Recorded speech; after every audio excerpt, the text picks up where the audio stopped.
दोस्तों, आज सुबह से ही सोशल मीडिया पर एक बहुत ही दर्दनाक तस्वीर वायरल हो रही है, जिसे देखकर मन में बस यही विचार आता है कि कोई इतना क्रूर, इतना निर्मम, इतना निर्दयी हो कैसे सकता है। कोई किसी जीव के साथ इतना दर्दनाक काम कैसे कर सकता है।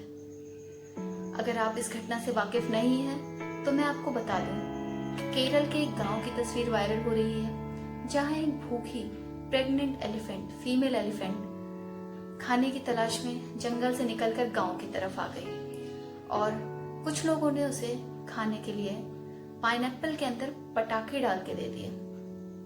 जैसे ही उसने वो पाइनएप्पल खाया, उसके मुंह में ही वो पटाखे फट गए और उसका जबड़ा, मुंह बुरी तरह घायल हो गया। सोचिए उसे कितनी तकलीफ हुई होगी, कितना दर्द झेला होगा उसने। इस दर्द को कम करने के लिए और अपनी चोट को कीड़े मकोड़े से बचाने के लिए वो पास की एक नदी में जाकर खड़ी हो गई और तब तक वहां से नहीं निकली जब तक उसने दम नहीं तोड़ दिया। ऐसी घटनाओं को देखने के बाद एक विचार मन में आता है कि क्या मानसिकता होती है ऐसे लोगों की जो ऐसे काम करते हैं। इतने निर्दयी वो बन कैसे जाते हैं। क्या परवरिश हुई होगी उन लोगों की, क्या माहौल मिला होगा उन्हें जो उनकी मानसिकता इस प्रकार की है। मुझे लगता है किसी भी इंसान की मानसिकता को बनाने में उसके बचपन का, उसकी परवरिश का और उसके आसपास के माहौल का बहुत बड़ा हाथ होता है। बचपन में ही हम अगर बच्चे को अच्छी परवरिश और माहौल दें तो उसकी मानसिकता बहुत अच्छी बन सकती है। दोस्तों, आपने अपने आसपास कई बच्चे ऐसे देखे होंगे जो सड़क पर चलते चलते अचानक चींटियों को, छोटे मोटे कीड़ों मकोड़ों को कुचलते हैं, तितलियों के पंख नोचते हैं, सुंदर फूलों को देखते ही मसल देते हैं, गुड़िया या कोई खिलौना पाते ही उसे तोड़ने लगते हैं। बचपन में हम इन बच्चों की इन आदतों को देखकर सोचते हैं कि अभी छोटा बच्चा है, उत्सुकतावश कर दिया होगा, मगर बड़ा होगा तो सुधर जाएगा।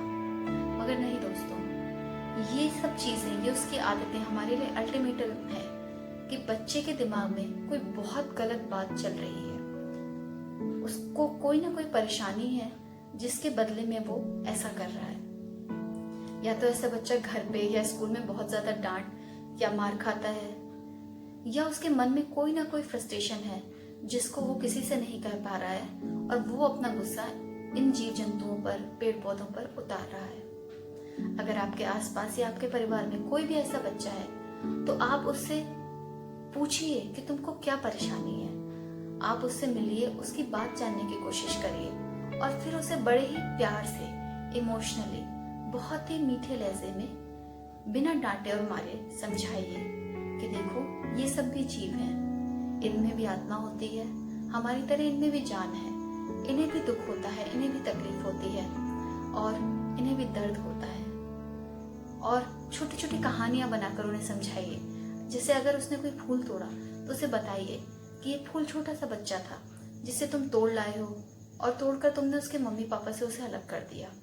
बहुत रोएगा और इसके मम्मी पापा भी बहुत रोएंगे। बच्चे क्या होते हैं, इमोशनल होते हैं, उन्हें छोटी छोटी कहानियां बहुत प्रभावित करती हैं। अगर ऐसी कोई कहानी आप उसे सुनाएंगे तो उसके मन में जो दया और प्रेम के भाव छुपे हुए हैं वो निकल कर बाहर आएंगे।